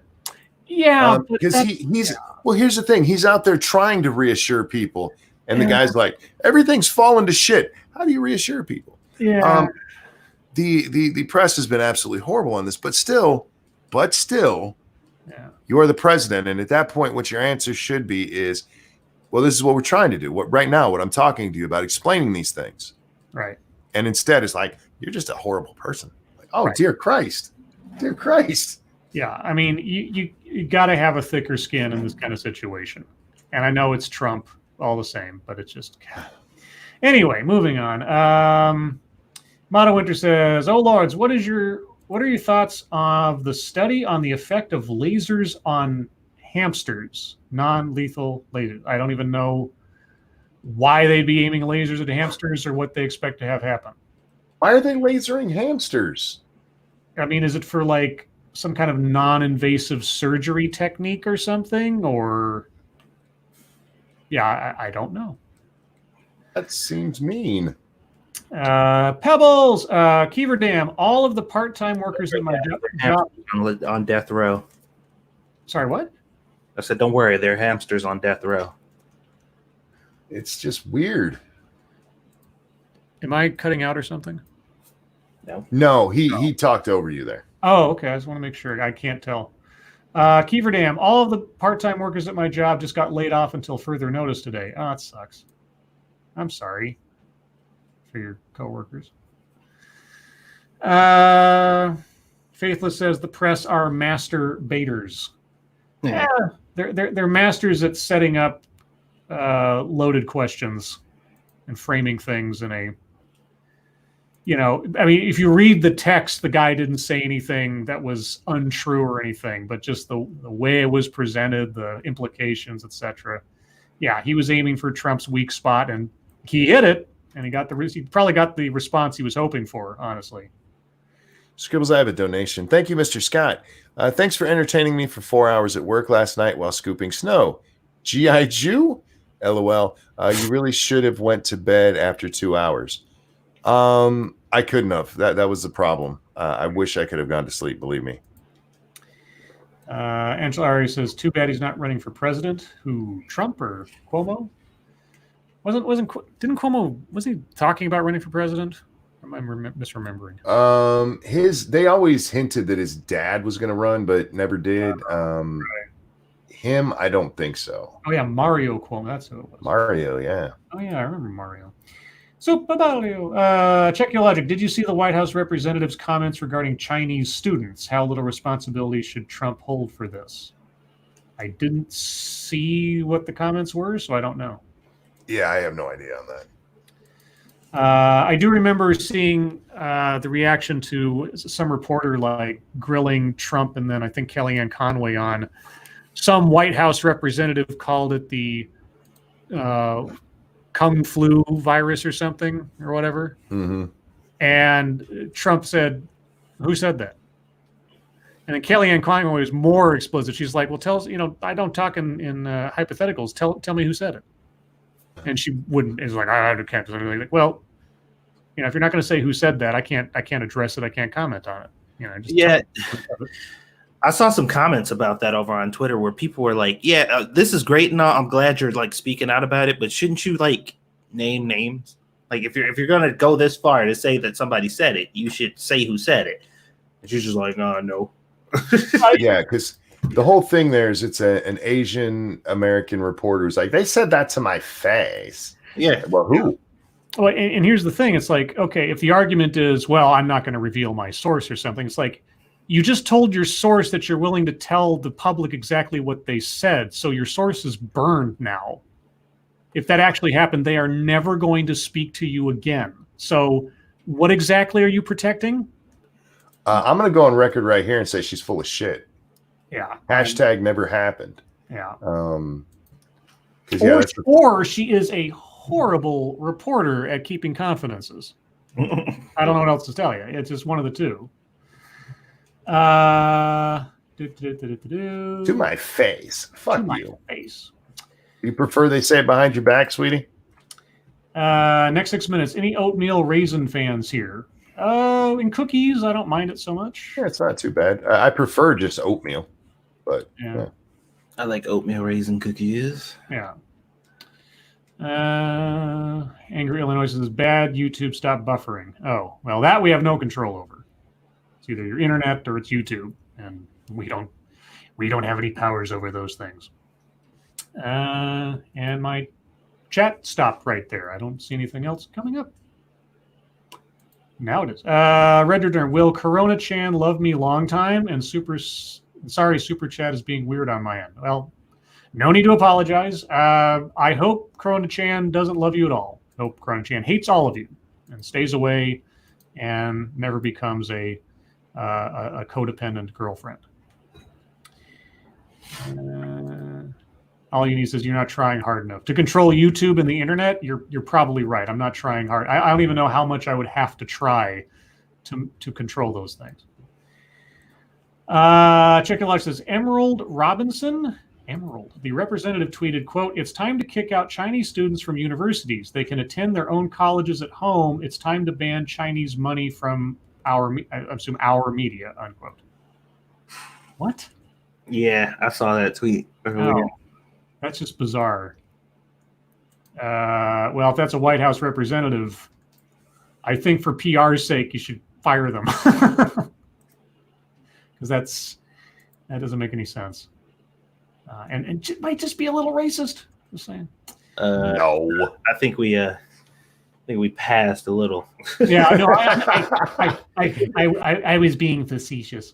Prospero, 2 cents plus. Sue Hulk uploaded an oatmeal raisin recipe yesterday. Oh, wait. Speaking of which, do you already have the chicken divan video? Did I miss it? No, it's not up yet. Oh, okay. All right. So let me know. Let me know what happens. I got some interested parties who want to know, like my mother, whose recipe you're basing it off of. Okay. Let's see. Ryan Rawlings, Scribbles, were you so desperate for another job to keep asking for a new occupation earlier? No, that was the Mad Lib requiring those words. I mean, if you pay attention to reality and context, but yeah, I mean, if you sound clip that stuff, it's like, monkey, give me an occupation, or I need an occupation. Original Shroom, I just love the way some people ignore how Trump has been treated by the media since day one, yet continually berate him acting like a baby when he feeds it back to them. Yeah, you're right. We've never, ever commented on how the media unfairly treats Trump in some instances. Never done that. Talking about us specifically? I don't know. I assume since we were talking about it before and me calling Trump a child, that was my assumption. Well, I mean, I don't know. If that was to us, the one thing I will say is, regardless of, because I know we've acknowledged it here, you know, the way that they treat Trump, but childish behavior is still childish behavior. Yep. He says the media never showed him the respect. Why act surprised when he doesn't show them any in return? Was anybody surprised? I'm not surprised. It's not. Yeah, no, it's not a matter of surprise. It's just a continuing disappointment that, especially in a situation like this, he can at least grit his teeth and act like a statesman, some form of statesman, instead of just like neener throwing something back on people and acting childish. I mean, you don't make the situation better by acting in a way commensurate to those who are acting badly towards you. That's my only gripe about it for the most part. But I mean, I've been griping about Trump's behavior since the beginning because, you know, anyway. That's one of the things I keep having to tell people who don't like Trump, who are just like, oh, hey, Trump is so fucking, and I'm just like, yeah, but you mimic all the things that he does, and or whenever we hear about somebody who did something horrible, you can never see something like that without something in the comments like, well, Trump did it, or Trump does this all the time, and nobody's like, yeah, but your complaint is that he is a piece of shit. So you're like, I'm gonna be a piece of shit too. Mm-hmm. And that'll show him. And I'm just like, no. Yeah. Now we have two pieces of shit. Yeah, that's it. Yeah. Complaining about the media's biases and complaining about Trump's behavior are both completely legitimate. Yeah. I mean, and again, it's the separation between policy and rhetoric. Policy-wise, Trump has been relatively boring. I mean, he's made some splash type, you know, high profile, the wall and all that kind of stuff. But in the overall of running the country, or at least those that are running the country for him, depending on how you look at it, it's not been that extraordinary. And the economy's done well, and there haven't been any major, and until now, I mean, everything else has been relatively minor. And I'm, you know, my tolerance for what counts as major is tempered by 9/11 and onward, of course. But rhetorically, he's just, like I say, a constant source of disappointment at best, if not just rolling eyes humor. So, look, I give him the benefit of the doubt all the time, but yes. This time there was no reason for that. Yeah. All you got to do is answer the question. Like, this is what I'm doing. And, you know, that's how you burn him. This is what I'm doing. Right. The fuck are you paying attention to? Yeah. I've said it before, you know, the John Wayne quote, I didn't vote for him, but he's my president, and I hope he does a good job. My hope that he does a good job, yeah, when he comes out and says things that are dumb, my hope starts to dim. But again, it's the difference between rhetoric and actual policy action. Yeah. There's plenty of things to criticize him on policy action too, as well. But from my perspective, and I'm happy to be corrected otherwise, policy choices on his part are no ridiculously worse than our last 5 presidents in some instances over others. You know, it's all a matter of opinion, I guess. It would be funny if he was just like, oh, I'm sorry, were you not paying attention at all? Somebody get him up to speed. Yeah. If he said something like, you know, well, I understand this must be your first time in the White House press briefings because we've been doing this for the last month. Have you not been paying attention? You been sleeping this whole time? Yeah. If he said something like that, it was snarky, but at least, you know, underscored what he was doing. It would still be not very statesmanlike, but it wouldn't be as But no, if he came back and said, you know, well, this is what we're doing, that would have been mature and also been a burn, like Monkey said. Yeah, I mean, it was basically the equivalent of you're a duty head. Like, that was effective. Harvos Marvos, where is Joe Biden? Wrong answers only. Oh, out in public being presidential. Oh, what, was I not supposed to say that? I'm sorry. I mean, there ain't nothing we can really say after that. That's a win right there. Yeah. Oh shit. That was easy. Thanks, Harvos. That That was low hanging fruit. Oh yeah. That shit's on the ground. Let's see. Faithless says Barack was polished and he was the worst president in generations. Well, I don't know about that. yeah, I don't know about that. Again, there are things to complain about. There were things not to complain about, depending on which side of the aisle you were on. But at the same time, rhetoric versus policy. Rhetoric is just the window dressing. And no matter what they're saying, whether it's something you don't agree with or something you think is immature or too nice or too fancy, whatever, look at what actually is done behind the scenes. What decisions are made, what's actually signed off on, what is the government actually doing? Raging at Trump for the way he behaves, I could do that all day, but it wouldn't mean anything if I then said, well, what he's actually doing for the government or whatever else isn't catastrophic. He's just catastrophic as a, front man for the country. Well, the company too, but anyway. And lastly, next 6 minutes. Does Lords of the Night think there will be a Grand Theft Auto 6 announcement at the end of the month? Is that something that's predicted? I don't know, but they've been dropping the PS5 specs, which look very nice, actually. I've always heard that the next one would be like set in a London-esque place. It would be the first one outside the U.S. for the most part. I'm not sure, but if the things they're saying about PS5 is true, I'm really excited for whatever the hell Rockstar is going to be able to do with it. I'll take this last one. Red Dirt Runner. Scribe, would you vote for Satsu and Monkey for president at the same time? Sure. Look, I'm going to tell you right now. Yeah. Don't do that. You don't want me as your president. You really don't. I really don't. I'm sorry. I'd be all about Moonbase, and that's be about it. All right, guys. Thank you so much for coming out tonight and joining us as you always do.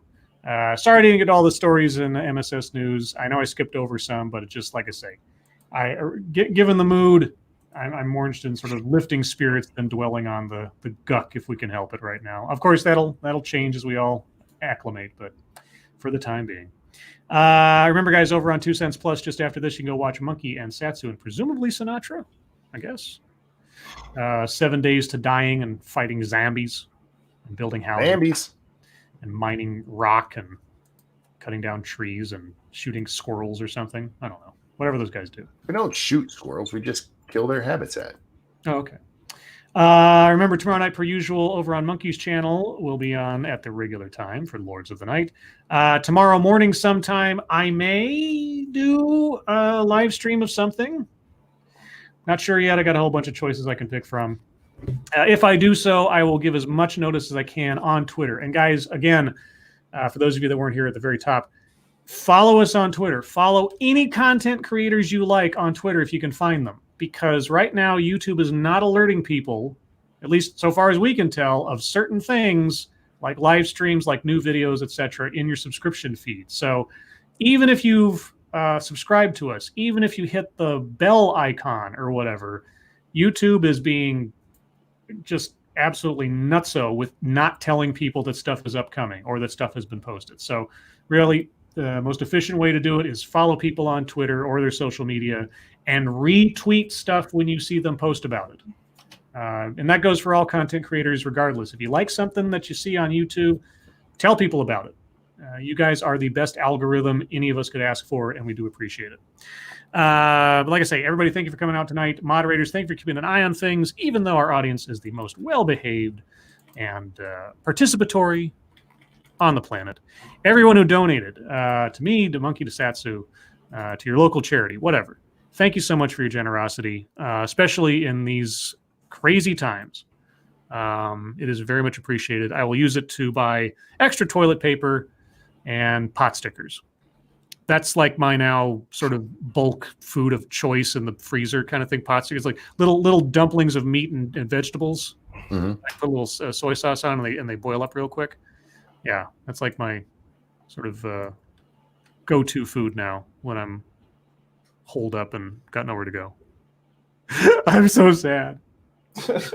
Anyway, guys, Monkey, Satsu, thank you for joining me as always. Yeah. Everyone, your lives make us so much more rich in life.